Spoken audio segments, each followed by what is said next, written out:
La compagnie Trans présente le festival Les Inclassables 3. Dans ces podcasts, vous irez à la rencontre des chorégraphes grâce aux interviews de Christian Gattinoni, enseignant à l'École nationale supérieure de la photographie d'Arles et critique d'art sur lacritique.org. Nous retrouvons maintenant Laurence Martouré, chorégraphe et fondatrice de la compagnie Trans et du festival Les Inclassables.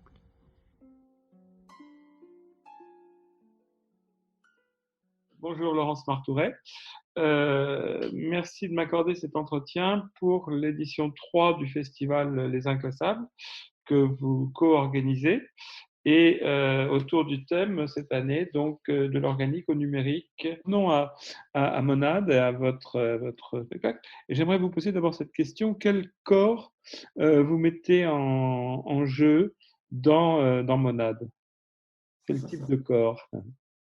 Alors moi, j'ai une première réponse que je vous suggérerai après, mais je vous écoute d'abord. Alors, dans cette pièce, l'idée était vraiment d'être dans la cellule, au plus proche de la première cellule qui nous constitue, hein, la première cellule qui va se diviser et se diviser et se diviser pour finir à créer l'être. Mmh. Donc voilà, je voulais revenir à cette idée de cellule première. Et après, je voulais être dans un corps complètement démocratique. C'est-à-dire qu'il n'y a pas une partie du corps qui est plus importante que l'autre. Donc tout le travail, on va dire chorégraphique, était vraiment, mais en dehors du dispositif, en dehors de tout, hein, tout le travail chorégraphique était avec cette idée-là. Donc trouver de la matière, donc du vocabulaire, mes éléments de langage, toujours dans ce registre-là. Après, voilà, l'idée, c'était comment permettre aux spectateurs de percevoir cette dimension-là.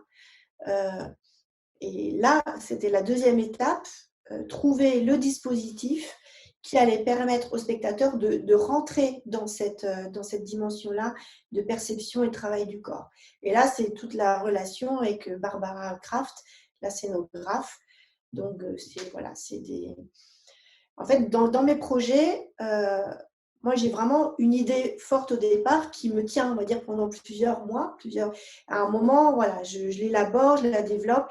Et à un moment, je convoque, on va dire, les collaborateurs qui vont pouvoir rentrer dans le processus et mettre aussi leur créativité, leur personne au service de cette œuvre qui est en gestation, hein, qui n'est pas faite.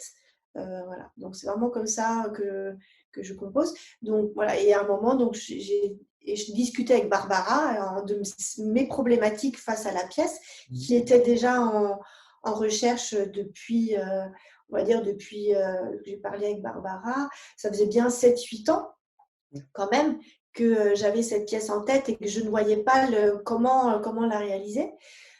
Et en fait, c'est en discutant avec elle qu'elle m'a trouvé la solution. Qu'elle m'a proposé donc ce pentagone, voilà, toute cette danse sur un plancher sensible et l'idée de la perception autre, elle était donnée par la membrane qui allait de toute façon empêcher de voir le corps d'une manière concrète. Voilà. OK. Alors justement, ça, c'était ma question. Vous anticipez sur ma question suivante, qui était quel objet scénographique ou quel dispositif. Donc, ce pentagone, cette membrane sensible proposée par Barbara Kraft en réponse à vos questions, dites-nous-en un peu plus par rapport à sa matérialité. Alors, donc vous avez d'un côté donc l'objet scénographique nu, où c'est un plateau en bois qui repose sur un socle en métal et cette membrane en PVC qui est translucide. Voilà, vous avez ça. Et après, il y a tout le travail. Donc là, c'est tout le travail numérique que j'avais déjà expérimenté d'ailleurs dans Espace Sensible. Donc, comment en fait des capteurs, là je voulais vraiment travailler sur le poids du corps, et là donc ce sont des capteurs de pression, comment récupérer les données qui sont données par la danse, hein, par le mouvement, pour en faire autre chose, voilà, pour venir rajouter une autre couche. Donc là, en fait, sous le plancher sensible, vous avez à chaque angle 5 capteurs de pression, et c'est en fait le médiateur entre moi et le numérique. Voilà. Et après, il y a tout le travail de l'image. Donc là, j'ai collaboré avec Julien Pied-Premier, qui est un artiste qui travaille l'image 3D. Et moi, je voulais vraiment une image extrêmement qui faisait déjà partie intégrante en fait du corps humain. Donc j'ai choisi en fait l'eau, la gouttelette d'eau, mais aussi bien sous forme de gouttelettes que de vapeur, voilà, vraiment l'eau. Et à partir uniquement de 2-3 images 3D qui sont extrêmement simples. Donc après, c'est tout le travail de la couleur, de l'interaction avec les particules qu'on va multiplier, et les particules là les particules images deviennent des partenaires avec lesquels donc la chorégraphe, l'interprète vient dialoguer en fait. Et c'est ce travail-là qui donne encore une autre dimension à la scénographie, puisque tout d'un coup, la membrane n'est plus seulement une membrane, mais est également un écran vivant, on va dire, puisque vient s'animer dessus, grâce au corps qui est à l'intérieur, de la matière. Et tout ce travail-là, il est très puissant. Bon, c'était une longue démarche, hein. Il y a eu beaucoup d'heures de répétition, d'essais avant que ça marche, etc. Pour que ça arriver à quelque chose dont j'étais satisfaite. C'est vraiment comment, voilà, s'articule un vrai dialogue, une vraie conversation, on va dire, entre l'environnement sonore, les particules et le corps, parce que tout vient en fait s'imbriquer. Et là, on est vraiment, et ça c'est le domaine très plastique de la pièce, où je suis vraiment en train de construire une image et de la déconstruire. Donc il y a cette conscience-là que le moindre transfert de poids, le moindre gramme qui va bouger sur le plateau va venir en fait déclencher, enfin il va y avoir un retour direct du mouvement visuel. Donc même si parfois on ne voit pas le corps, mais le corps en fait, si le corps s'arrête, il n'y a plus rien. Voilà, on est dans quelque chose de vide. C'est vraiment le corps qui vient animer et rendre visible en fait voilà, toutes les… D'accord.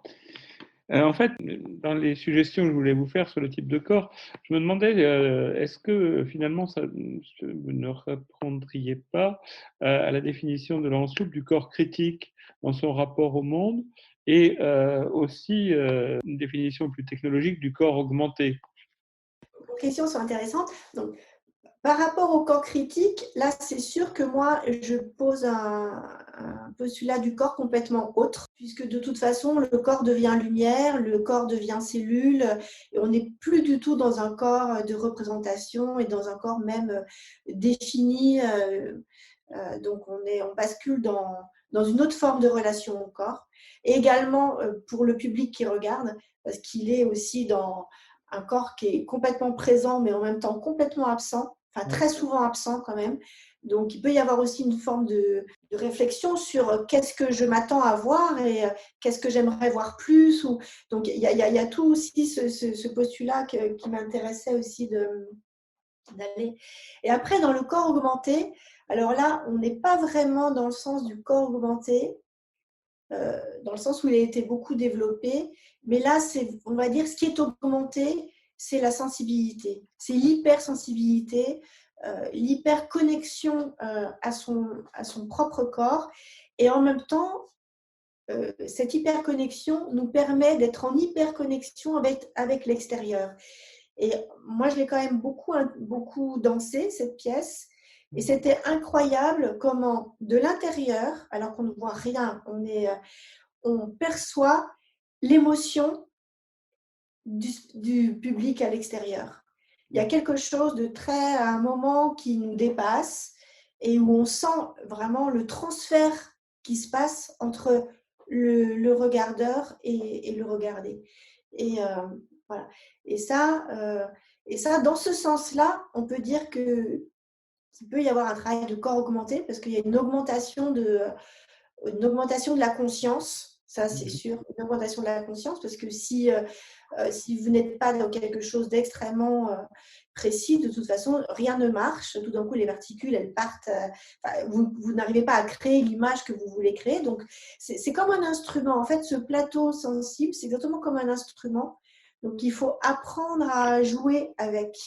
Ce qui est intéressant, c'est que cet instrument n'est ni orthèse ni prothèse, en fait, qu'on trouve souvent dans le corps augmenté, mais c'est une autre chose, d'où le rapport à la sensibilité. Complètement. D'où le rapport à, pardon À la sensibilité, à Oui, l'hypersensibilité. tout à fait. La dernière question que j'ai posée à tout le monde est en quoi, quel type de dichotomie se joue dans Monade. Et j'aimerais reprendre justement cette dichotomie que vous proposez au niveau du titre du festival, de l'organique au numérique, parce qu'en fait, cette pièce, elle va plutôt du numérique à un retour à l'organique, non? Alors, en même temps, comme la genèse de la pièce, elle est vraiment partie de l'organique, et que c'est cette nécessité d'organicité, de montrer avoir cette organicité qui m'a amenée en fait vers le numérique dans cette pièce-là. Oui. Je resterai quand même dans l'ordre de l'organique au numérique, juste par rapport à la genèse de l'œuvre. Après, moi, ce que je trouve intéressant justement dans le numérique, et c'est pour ça que j'ai donné ce titre-là au festival, c'est que pour moi, le numérique, il est intéressant quand il y a organicité. Le numérique pour numérique, on n'est que dans de l'outil, que dans la performance technologique. Et en fait, pour moi, en tant qu'artiste, je n'y vois pas d'intérêt. Voilà. J'y vois un intérêt quand elle devient un outil pour l'artiste, un outil pour la pensée, un outil pour aller plus loin dans la proposition artistique, plus loin dans le sensible, plus loin dans la réflexion. Voilà. C'est aussi pour ça que voilà, je ne fais pas que des œuvres dans le numérique, parce que le numérique, c'est extrêmement, on va dire, vorace aussi en niveau énergie. Voilà, parce que en plus, moi, ce qui m'intéressait, c'est que je voulais le côté expérimental. Ça ne m'intéressait pas d'aller chercher des outils que déjà plusieurs chorégraphes avaient expérimenté, entre guillemets, des outils qui marchaient bien. Moi, ce qui m'intéressait, c'était qu'on fabrique des outils pour moi. Voilà, pour une proposition, pour une idée. Voilà, comment on peut utiliser et développer, pour une œuvre et pas l'inverse. Voilà. Et là, il y a un petit glissement, j'ai trouvé à un moment quand le numérique est devenu, on va dire, plus populaire, plus accessible, c'est que tout d'un coup, voilà, il y a des œuvres qui sont créées peut-être pour valoriser le numérique, mais pour moi, c'est l'inverse, que le numérique doit être au service de l'œuvre, pas l'inverse. Voilà. Retrouvez le festival Les Inclassables 3 du 11 au 13 décembre sur la chaîne YouTube de la Compagnie Trans.